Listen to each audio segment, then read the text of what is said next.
நம்ம பிரவீன் பூர்வார்த்தில் தமிழ் செக்ஷன் 3வது பேப்பர் அது பார்த்துக்கிட்டு இருக்கோம். 15 மார்க்கு. அடுத்து 20 மார்க் வேறு 2 இருக்குது. அதில் இம்பார்ட்டன்ட் மட்டும் பார்க்குறோம் ஸ்டூடெண்ட்ஸ். கோவலனின் உயர் பண்புகளாக மாடல மறையவன் கூறுவன யாவை? கோவலனின் உயர் பண்புகளாக மாடல மறையவன் கூறுவன யாவை? கண்ணகி கோவலன் கதை அது பார்த்தோம் இல்லைங்களா? அதில் கோவலனை பற்றி மட்டும் இவர் சொல்கிறாரு. சீத்தலை சாத்தனாரின் வேண்டுகோளை ஏற்று இளங்கோவடிகளால் இயற்றப்பெற்ற சிலப்பதிகாரம் 50 காப்பியங்களில் ஒன்றாகும்.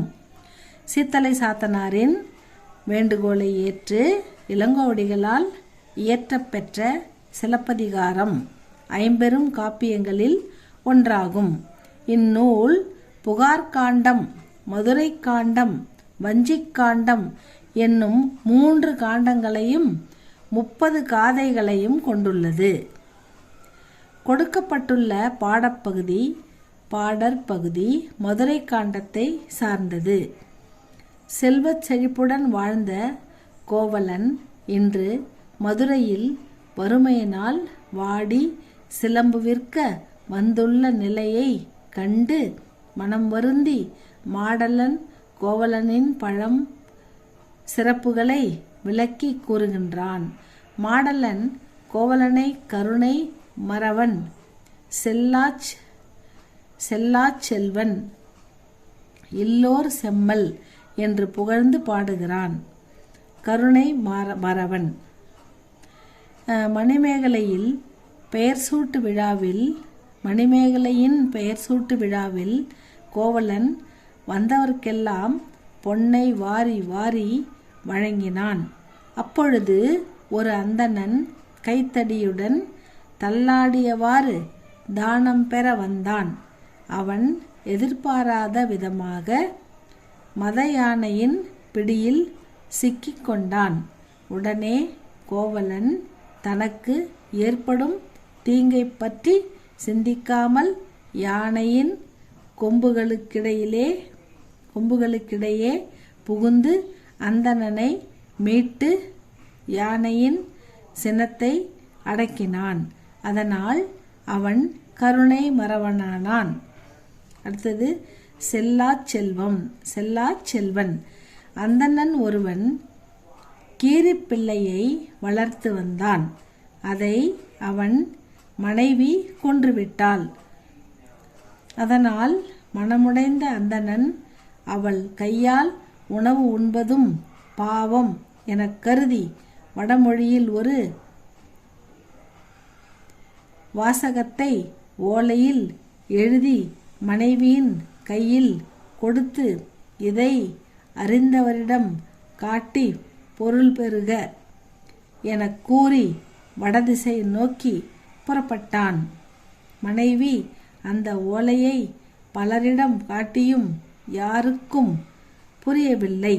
கடைசியில் அவள் கோவலனிடம் அதை காட்டினாள். அப்பொழுது கோவலன் அவளுக்கு மிகுந்த பொருள் கொடுத்து உதவினான். அத்துடன் பிரிந்த கணவன் மனைவியை சேர்த்து வைத்து பெரும்புகழ் பெற்றான். அன்றிலிருந்து அவன் செல்லாச் செல்வனானான்.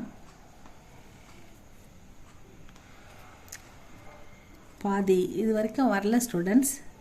வீடியோவில் செல்லாச் செல்வனுக்கான விளக்கம் பார்க்கலாம். மறுபடியும் அந்தணன் ஒருவன், அந்தணன்னா ஒரு பிராமணர், கீரிப்பிள்ளையை வளர்த்து வந்தார். அதை அவங்க மனைவி கொண்டுட்டாங்க. அதனால் மனமுடைந்த அந்தணன் அவள் கையால் உணவு உண்பதும் பாவம் என கருதி வடமொழியில் ஒரு வாசகத்தை ஓலையில் எழுதி மனைவியின் கையில் கொடுத்து, இதை அந்தணரிடம் காட்டி பொருள் பெறுக, இதனுடைய பொருள் என்னன்னு கேட்டுக்கோ. அந்தணன் மனைவிக்கு அவன் என்ன எழுதி கொடுத்து விட்டு போனான் ஓலையில் என்று புரியவில்லை. அவள் பலரிடம் காட்டி அதற்கு மீனிங் கேட்கும்போது அவங்க யாருக்குமே சொல்ல தெரியல. கடைசியில் கோவலனிடம் வந்தால் அதை காட்டினாள். அப்பொழுது கோவலன் அவளுக்கு மிகுந்த பொருள் கொடுத்து உதவினான். அத்துடன் பிரிந்த கணவன் மனைவியை சேர்த்து வைத்து பெரும் புகழ் பெற்றான். அன்றிலிருந்து அவன் செல்லாச் செல்வனானான். இல்லோர் செம்மல். அறிவில்லாத ஒருவன் ஒரு பத்தினியை பழித்து கூறினான். அதுவும் அவள் கணவனிடத்திலேயே கூறினான். பொய் கூறுபவரை தண்டிக்கும் பூதம் ஒன்று அந்த தீயவனை பிடித்து கொண்டது. அத்தீயவனின் தாய் தன் மகன் படும் துன்பத்தைக் கண்டு துயருற்றாள். அவளின் துயர் துடைக்க கோவலன் பூதத்திடம் சென்று, அவனை விட்டுவிடு, அவனுக்கு பதிலாக என்னுடைய உயிரை எடுத்துக்கொள் என்றான்.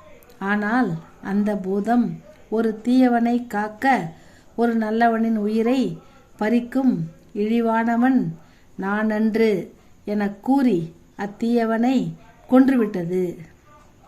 கருணையுள்ளம் கொண்ட கோவலன் அத்தாயை தன் சுற்றமாக கருதி பெரும் பொருள் கொடுத்து உதவினான். இச்சிறப்பால் அவன் இல்லோர் செம்மல் என அழைக்கப்பட்டான். இவ்வளவு சிறப்புகள் வாய்ந்த கோவலன் இன்று சிலம்பு விற்கும் அளவிற்கு வறுமையுற்றிருப்பதைக் கண்டு மாடலன் மனம் வெம்பி வாடுகிறான். இதுதான் கோவலனின் சிறப்பு ஸ்டூடெண்ட்ஸ். இது பிடிச்சா லைக் பண்ணுங்கள், ஷேர் பண்ணுங்கள், சப்ஸ்கிரைப் பண்ணுங்கள் ஸ்டூடெண்ட்ஸ். தேங்க்யூ ஃபார் வாட்சிங்.